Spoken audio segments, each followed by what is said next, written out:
Hi అండి, రైతు సోదరులందరికీ నమస్కారం అండి. మీరు చూస్తున్న కొబ్బరి మొక్కలు మా నర్సరీలో ఉన్న హైబ్రిడ్ జాతికి చెందిన కొబ్బరి మొక్కలండి. మలేసియన్ గ్రీను, రామగంగా అనే జాతికి సంబంధించిన 2 రకాలు మా నర్సరీలో అవైలబుల్గా ఉన్నాయండి. ఈ 2 మొక్కలు 3 సంవత్సరాల క్రాప్ రావడం మొదలవుతామండి. సంవత్సరానికి 250 నుంచి 300 కాయ వరకు దిగుబడి ఇస్తుందండి. వాటర్కి, కొబ్బరికి రెండింటికి యూజ్ అవుతుందండి. ఎవరైనా కావాలనుకున్న రైతు సోదరులకి తక్కువ మొక్కలైతే ఆర్టీసీ ఏపీఎస్ కార్గో ద్వారా సప్లై చేయబడుతుందండి. ఎక్కువ మొక్కలైతే వెహికల్లో ఫ్రీగా ఉచితంగా డెలివరీ ఇవ్వడం జరుగుతుందండి.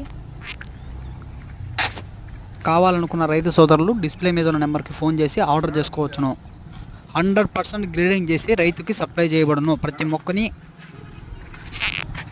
జామ చెట్టు ఎక్కుతావా?